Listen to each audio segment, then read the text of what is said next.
إلا الله وحده لا شريك له ونشهد أن سيدنا وسندنا وحبيبنا وطبيبنا ومولانا محمدا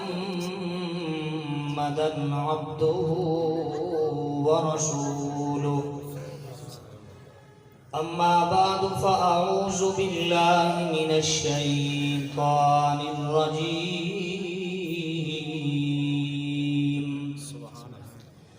بسم الله الرحمن الرحيم. وما محمد إلا رسول آمنت بالله صدق الله مولانا العلي العظيم وصدق رسوله النبي الكريم ونحن على ذلك لمن الشاهدين والشاكرين والحمد لله رب العالمين.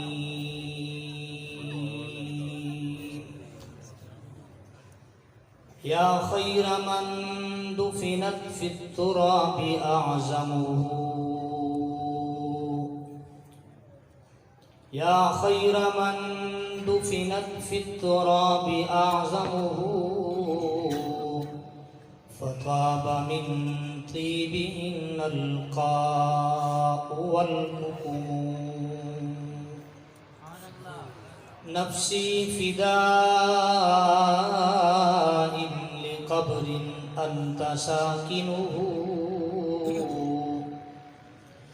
فيه العفاف وفيه الجود والكرم.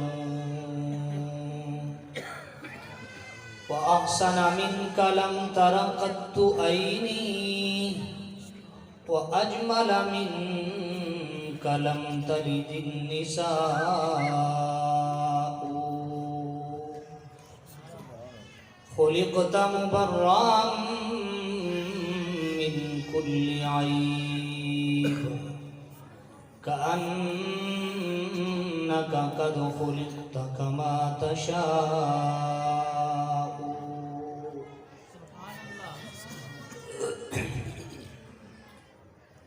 تمام حضرات درود کی عبادت کی نیت سے اونچی آواز سے پڑھ لیں.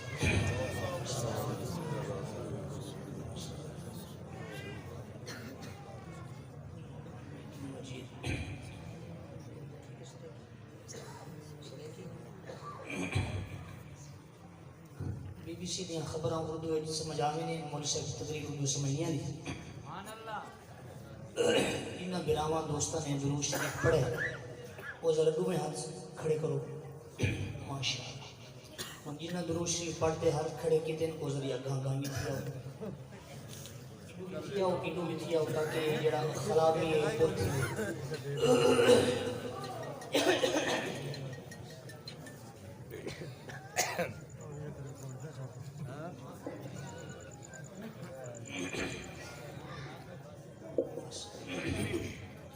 بس بھئی اب خاموشی سے تھوڑی دیر میری بات سنیں، اس لیے کہ اللہ کے گھر میں ہم جمع ہیں اور یہ کوئی عام محفل نہیں ہے. ذکر حبیب مصطفیٰ اور ہماری نسبت جس نبی کے ساتھ ہے وہ صرف نبی نہیں، نبیوں کا بھی نبی ہے. اس لیے آپ پورے دھیان سے، انہماک سے، غور سے میری بات سنیں. میں انشاءاللہ بہت جلد ہی اپنی گفتگو کو ختم کر دوں گا حضرت کے آنے پر. برادر عزیز فاضل اکمل حضرت مولانا محمد سرفراز صاحب دامت برکاتہم العالیہ، خطیب ادارہ مدرسہ حاضہ، ان کی پرخلوص دعوت پر آپ حضرات کی زیارت کا آج مجھے موقع ملا ہے. مجھ سے قبل میرے فاضل بھائی، بڑے بھائی حضرت اقدس حضرت مولانا مفتی عبید الرحمن صاحب دامت برکاتہم العالیہ آپ سے محو گفتگو تھے. بڑا حسین ان کا انداز ہے، ایک کام نام بھی ہے اور ایک ساز بھی ہے.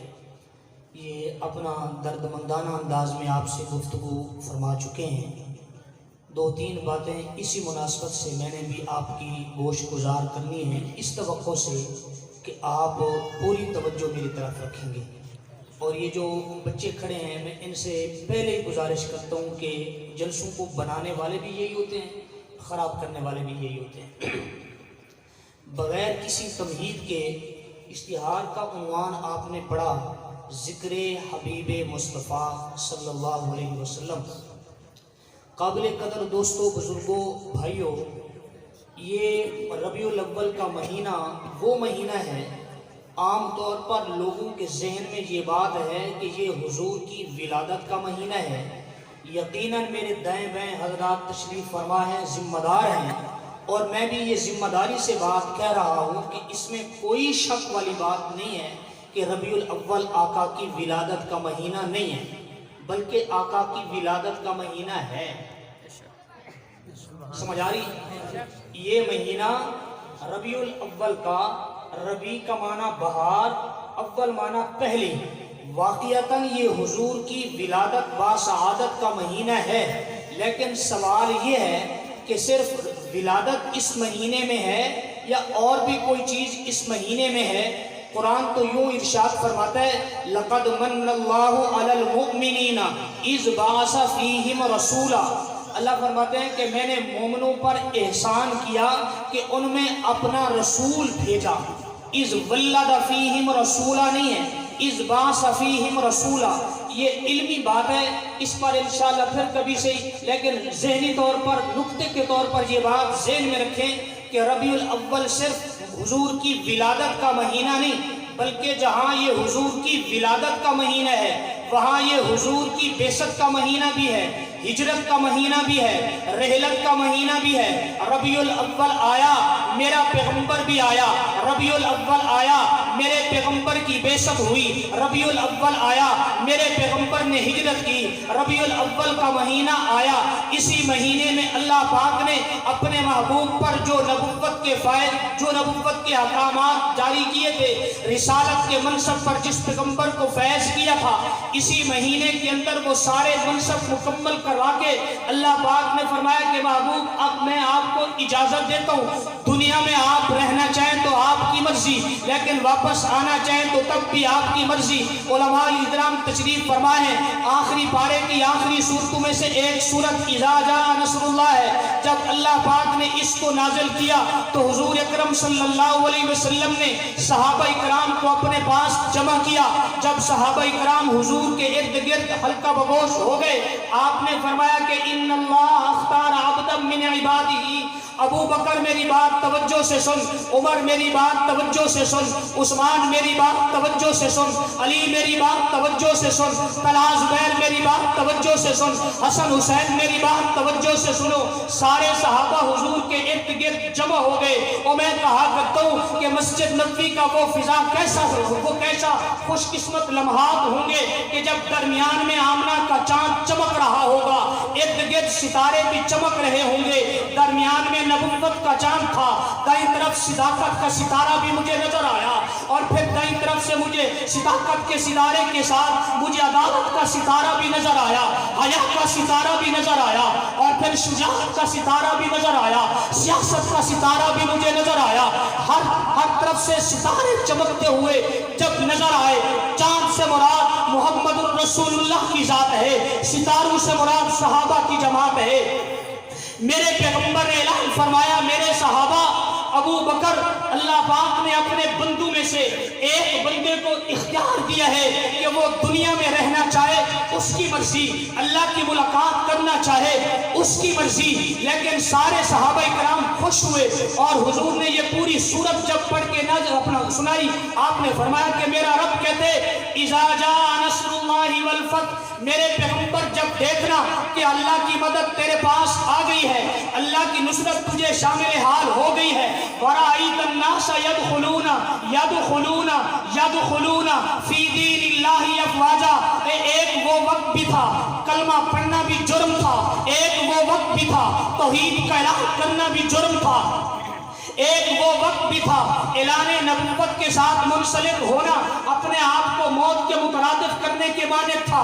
لیکن پھر وہ وقت بھی آیا، اللہ کے نبی نے اعلانیہ طور پہ فرمایا اذا جاء نصر اللہ، اب میرے رب کی مدد آ گئی ہے، اب میرے رب کی نصرت آ گئی ہے، اب میرے رب کا فیصلہ ہو چکا ہے.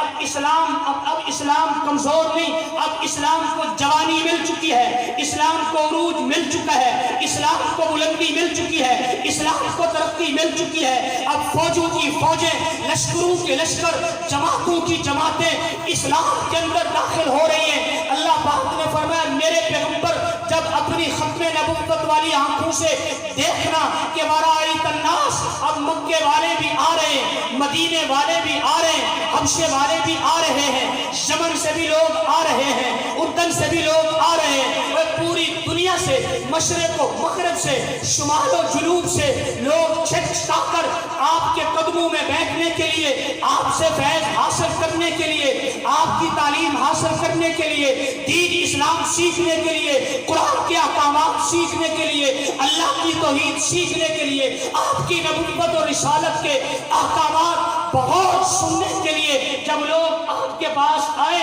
اس وقت میرے رب نے فرمایا فَسَبِّحْ بِحَمْدِ رَبِّكَ فَسَبِّحْ بِحَمْدِ رَبِّكَ. پھر میرے محبوب آپ کے ذمہ کام یہ ہے، آپ نے پہلے بھی اعلان توحید کرنے میں کسی قسم کی کوئی کسر نہیں چھوڑی. آپ نے پہلے بھی فرائض کی چوٹی پر جیسے میری وحدانیت کو بیان کیا، میری الوہیت کو بیان کیا، میری خالقیت کو بیان کیا، مالکیت کو بیان کیا، رازقیت کو بیان کیا.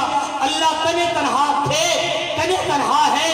جب یہ اعلان فرمایا اس وقت اپنے بیگانے ہو گئے. لیکن اللہ فرماتے ہیں محبوب اب وہ زمانہ نہیں ہے، اب وہ دور نہیں ہے، اب وہ حالات نہیں ہے. اب لوگ شوق کے ساتھ لا الہ الا اللہ پڑھتے ہیں، لوگ شوق کے ساتھ محمد الرسول اللہ مانتے ہیں، لوگ شوق کے ساتھ اللہ کو وحدہ لا شریک تسلیم کرتے ہیں. محبوب تیری ختم نبوت پر لوگ اب شوق سے ایمان لائیں گے اور لا رہے ہیں. اس موقع پر آپ کے ذمہ کام کرے فَسَبِّحْ بِحَمْدِ رَبِّكَ فَسَبِّحْ بِحَمْدِ رَبِّكَ. آپ مزید اپنے رب کی تسبیح بیان کریں، استغفار کریں، سبحان اللہ پڑھیں، اس کی الوہیت بیان کریں. إِنَّهُ كَانَ تَوَّابًا.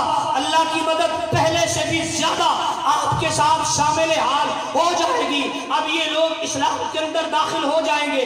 اللہ کے محبوب نے جب مسجد نبوی کے اندر یہ اعلان صحابہ کرام کو سنایا، علماء تشریف فرماتے ہیں سارے صحابہ خوشی سے جھوم اٹھے. اے اللہ تیرا احسان ہے، لاکھ لاکھ فضل ہے کہ جس بات کے لیے آپ نے نبی کو مبعوث فرمایا تھا وہ دین مکمل ہو چکا، احکامات مکمل ہو چکے، نبوت مکمل ہو چکی، شریعت مکمل ہو چکی. سارے صحابہ کرام خوش ہیں. لیکن مسجد نبوی میں ایک بوڑھا صحابی وہ زاروں قطار رو رہا ہے. سارے صحابہ کی نظریں اس صحابی کی طرف ہیں اور صحابہ آپس میں ایک دوسرے سے گفتگو کر کے کہتے ہیں یار اللہ کے نبی نے تو بڑا اچھا اعلان سنایا، دین کی تکمیل کی بات کی، دین کو مکمل ہونے کی بشارت ہمیں دی ہے، خوشخبری ہمیں دی ہے. اللہ کی مدد آئی، اللہ کی نصرت آئی، اللہ کے احکامات آئے، اللہ کا فیصلہ آ گیا. اب ہماری جماعت کی تعداد بڑھ گئی ہے، اب ہم قلت میں نہیں ہیں، اب ہم کثرت میں ہیں، اب ہماری بلندی ہے، اب ہمارا عروج ہے. لیکن خوشی کی بات ہے اور نبی نے خوشخبری سنائی ہے. لیکن یہ ہمارا بھائی ماں بہنوں کا یا ابو بکر، پتہ نہیں ابو بکر کو کیا ہو گیا ہے، ابو بکر کیوں رو رہا ہے. جب صحابہ کرام نے ابو بکر صدیق کے کندھے پہ ہاتھ رکھ کے پوچھا ابو بکر آپ کو اس بات سے خوشی نہیں ہے کہ اللہ نے دین مکمل کیا ہے، اللہ نے احکامات مکمل کر دیے، اللہ نے اپنا حکم پورا کر دیے، اللہ کے فیصلے پورے ہو چکے ہیں، اب نبوت پر کسی قسم کا کوئی بوجھ نہیں آئے گا، اب لوگ تنگ نہیں کریں گے، اس لیے کہ سارے لشکر والے اب اسلام کو قبول کر چکے ہیں، آپ کیوں رو رہے ہیں. لیکن حضرت ابو بکر صدیق زاروں قطار رو رہے تھے. اور پھر صحابہ کرام نے فرمایا آپ اس کی وجہ تو بتائیں، آپ روتے کیوں ہیں. اور میں اپنے انداز کہتا ہوں حاصل پور کے غیور سنیو، سارے صحابہ تھے، عربی دان تھے، قرآن کو سمجھتے تھے، لیکن جو فہم اللہ پاک نے ابو بکر صدیق کو عطا فرمائے سارے صحابہ کو عطا نہیں فرمایا۔ قربان ابو بکر تیری سیاست پر، قربان ابو بکر تیری فہم و فراست پر، ابو بکر قربان تیرے عقل پر، ابو بکر قربان تیرے تدبر پر، ابو بکر قربان میں تیری حکمت پہ۔ اللہ کے پاک پیغمبر کی زبان سے یہ اعلان سننے کے بعد صحابہ اکرام کی موجودگی میں تنہ تنہا یہی ابو بکر کو تھا جس نے سب سے پہلے نبوت کے بوجھ کو اٹھایا، سب سے پہلے جس نے نبوت کا ساتھ دیا ابو بکر ہے، سب سے پہلے جس نے نبی کا دامن پکڑا ابو بکر ہے، سب سے پہلے جس نے نبی کے ساتھ سفر حضر میں کام کیا ابو بکر ہے۔ ابو بکر کی بات سارے صحابہ سے الگ ہے، ابو بکر کی محبت حضور کے ساتھ سارے صحابہ سے الگ ہے۔ یہ الگ یارانہ ہے، یہ الگ دوستی ہے، یہ الگ ایک تعلق ہے۔ ابو بکر کی نسبت نبوت کے ساتھ کسی اور وجہ سے ہے۔ ابو بکر نے کہا عمر خوشی کی بات نہیں، عثمان خوشی کی بات نہیں، علی خوشی کی بات نہیں، تم تو اس آیت کو سن کر، اس سورت کو سن کر خوشی محسوس کر رہے ہو۔ میں کہتا ہوں کہ اس سورت کے ایک ایک لفظ سے مجھے پیغمبر کی جدائی نظر آ رہی ہے۔ اللہ پاک نے فرمایا کہ محبوب جو ذمہ آپ کے کام تھا وہ مکمل ہو گیا، اب آپ تسبیح بیان کر کے میرے پاس آ جائیں۔ ابو بکر صدیق نے فرمایا حضور کی جدائی کا وقت آ گیا۔ اور جب صحابہ اکرام نے یہ بات سنی، اس کے بعد جب نبوت کو بات بتلائی تو اللہ کے محبوب نے فرمایا میرے صحابہ جیسے قرآن صدیق جانتا ہے کوئی نہیں جانتا۔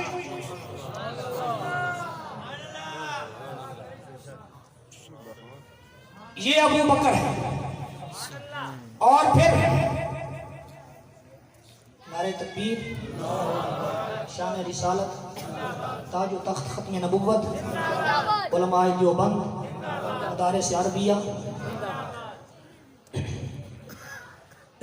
آپ نے فرمایا میرے صحابہ جیسے ابو بکر قرآن سمجھتے ایسے کوئی نہیں سمجھتا۔ اور جب وہ لمحات بھی آئے، یہ وفات کا عنوان بہت لمبا ہے، میں آخری بات کہہ کے اپنی بات اختتام کو لاتا ہوں۔ وہ لمحہ بھی آیا جب اللہ کے محبوب صلی اللہ علیہ وسلم پر بے ہوشی طاری تھی، مسجد نبوی میں تشریف نہیں فرما تھے، صحابہ کو نمازیں نہیں پڑھا رہے تھے، 17 نمازیں ابو بکر نے پڑھائیں۔ 29 سفر کو آپ پر بخار کا اثر شروع ہوا، اور پھر یہ چلتے چلتے 12 ربیع الاول تک یہ بات ایسے پہنچتی ہے۔ اور پھر صحابہ مسجد نبوی میں بعض اوقات تشریف فرما ہوتے تھے، نماز کی انتظار کرتے تھے، اور وہ وقت بھی آیا اللہ کے محبوب نے حضرت عائشہ صدیقہ رضی اللہ تعالی عنہا سے پوچھا۔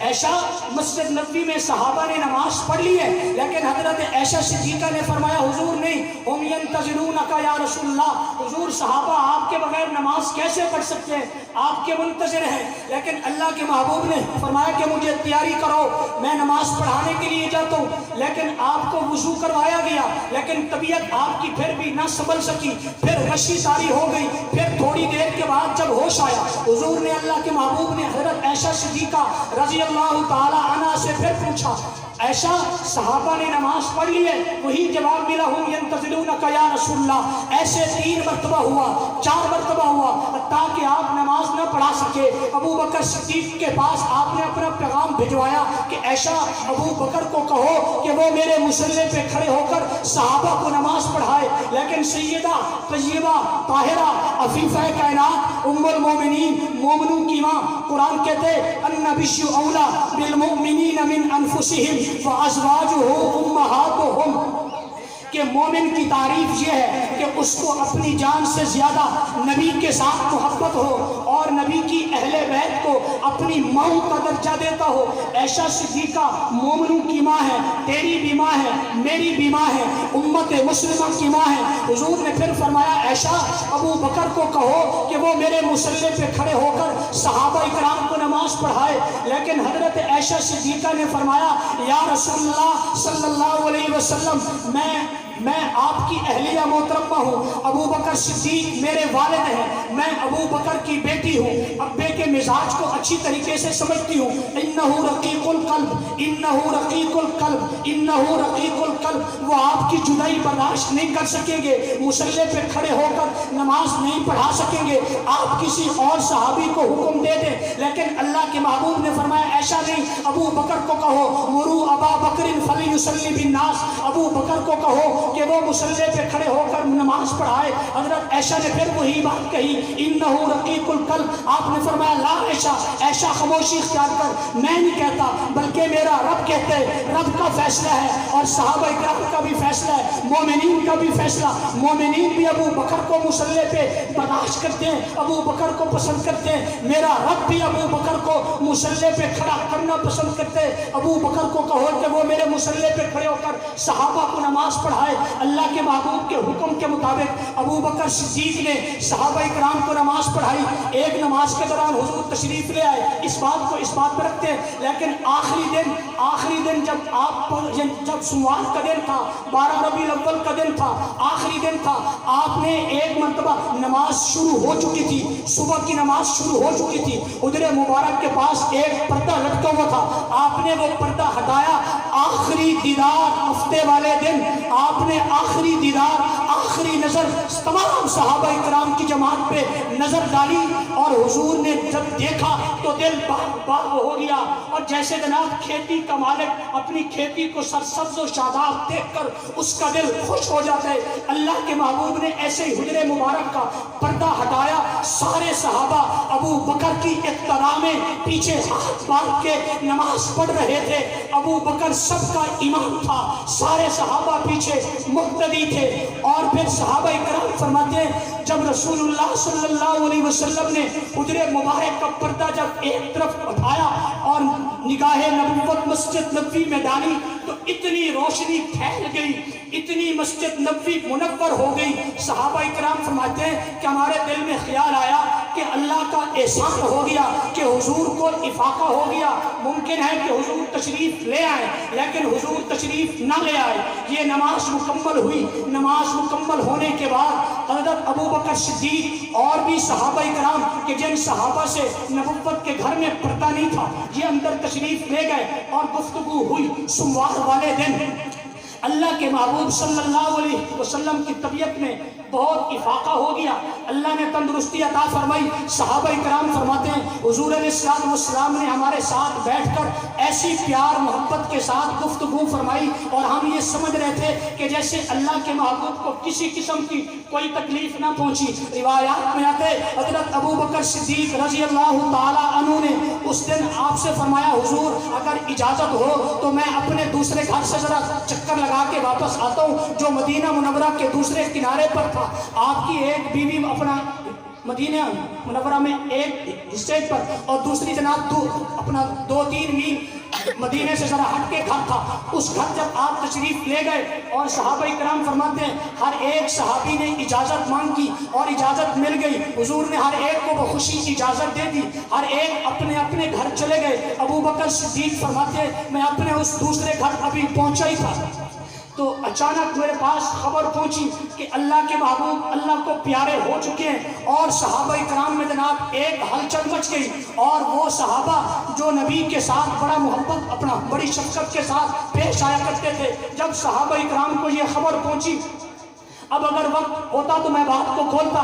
آخری بات رب کعبہ کی قسم ہر ایک صحابی کی طبیعت نہ سنبھل سکی، اور بلکہ حتیٰ کہ جلیل القدر پیغمبر کہ جس کو حضرت عمر کہتے ہیں انہوں نے جناب تلوار اپنی نیام سے باہر نکال لی، کہا کہ کون کہتے کہ اللہ کے محبوب دنیا سے پردہ فرما چکے ہیں، خبردار جس نے کہا کہ حضور دنیا سے چلے جا چکے ہیں انا اقتلہ میں اس کو قتل کر دوں گا۔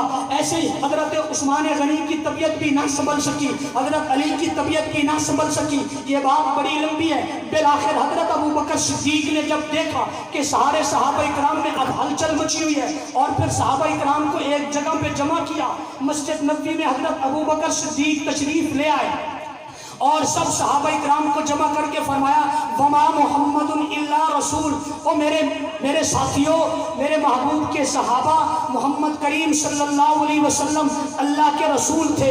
قد خلت من قبلہ الرسل افإن مات او قتل انقلبتم على اعقابکم ومن ينقلب على عقبیہ فلن یضر اللہ شیئا وسیجزی اللہ الشاکرین. میں ترجمہ نہیں کرتا، لیکن اللہ کے محبوب صلی اللہ علیہ وسلم کے اس پہلے تربیت یافتہ صحابی ابو بکر صدیق نے جب اس آیت کی تفسیر فرمائی، اور حضرت عمر بھی فرما رہے تھے کہ ابو بکر یہ آیت تو پہلے نازل ہو چکی ہے، لیکن آج تو نے اپنی زبان سے ہمیں اس کی وضاحت فرمائی. اور پھر سارے صحابہ کرام نے سمجھا کہ واقعی اللہ کے محبوب دنیا سے جا چکے ہیں. بڑا جامع معنی خطبہ دیا تھا. ابو بکر صدیق نے فرمایا من کان منکم یعبد محمدا فإن محمدا قد مات ومن کان منکم یعبد اللہ فإنہ حی لا یموت. او میرے ساتھیوں، اگر تم میں سے کوئی آدمی محمد کریم کی عبادت کرتا تھا تو محمد کریم صلی اللہ علیہ وسلم فإن محمدا قد مات، وہ واقعی اس دنیا سے پردہ فرما چکے ہیں، رحلت فرما چکے ہیں، اللہ کی ملاقات کو پسند کر چکے ہیں. اللہ نے جو انہیں اختیار دیا تھا تو انہوں نے اس اختیار کو قبول کر کے اللہ کی ملاقات کو پسند کیے. ومن کان منکم یعبد اللہ فإنہ حی لا یموت. اور تم میں سے جو شخص اللہ کی عبادت کرتا تھا، اللہ کی ذات حی ہے، وہ زندہ ہے، وہ قائم دائم ہے. صحابہ کرام نے فرمایا کہ واقعی ہم اللہ کی عبادت کرتے تھے اور محمد کریم اللہ کو یعنی اللہ کے ہاں پہنچ چکے ہیں. اور پھر سب صحابہ کرام کو ایک پلیٹ فارم پہ جمع کیا ہے تو ابو بکر صدیق نے کیا. حضور کی وفات کے بعد امت مسلمہ کا یہ پہلا اجتماع تھا ابو بکر صدیق کی خلافت. ایک بات اور کسی کتاب میں بھی یہ نہیں ہے کہ حضرت ابو بکر صدیق نے کہا ہو کہ مجھے خلیفہ بنا میرے ہاتھ پہ بیٹھے، بلکہ حضرت فرمائیں تائید فرمائیں گے. ایک بات کہہ دوں، ابو بکر صدیق فرماتے ہیں میں تو 3 مرتبہ صحابہ کرام کو یہ کہہ کر اپنے گھر چلا گیا تھا کہ اپنی مرضی سے جناب تم یہ مصلح کسی کے سپرد کرو، امیر اپنی مرضی سے جناب تم بنا لو، میں تمہارا امیر نہیں بنتا، یہ بوجھ میں اپنے سر پہ نہیں ڈالتا. لیکن حضرت علی المرتضیٰ رضی اللہ تعالی عنہ کے بارے میں آتا ہے کہ 3 مرتبہ یہ پیچھے سے گئے، ابو بکر صدیق کے دروازے پہ دستک دی اور زبان حال سے حضرت علی نے فرمایا ابو بکر، اللہ کے محبوب نے آپ کو مصلح امامت دیا اور میں علی آپ کو خلافت کا مصلح دیتا ہوں. یہ صحابہ کے مشورے سے تو ابو بکر صدیق نے سب کو سنبھالا اور پھر امت کی قیادت کی، امام بنے. پھر یہ بھی اپنے وقت پر اللہ کی ملاقات کے لیے یہ بھی جا چکے. آج بھی حضور کے دائیں طرف یہ سوئے ہوئے ہیں، بائیں طرف حضرت عمر سوئے ہوئے ہیں. اور حضور نے فرمایا ہاں قضا بس یوم القیامہ، ہم قیامت کے دن ایسے اٹھیں گے. اللہ پاک سے دعا ہے کہ اللہ پاک میری حاضری اپنی بارگاہ میں قبول فرمائے. حضرت کے اس پروگرام کو اللہ پاک یعنی شرف قبولیت سے نوازے. اس مسجد مدرسے کو اللہ پاک دن دگنی اور رات چگنی ترقی عطا فرمائے. ہر قسم کی آفت سے اللہ پاک محفوظ فرمائے. اب 5 منٹ مجھے آپ دیں. میرے ساتھ ایک ساتھی ہے حافظ خواجہ قاسم، وہ آتے ہیں اور آپ کو نظم سناتے ہیں، تو انشاءاللہ اس کے بعد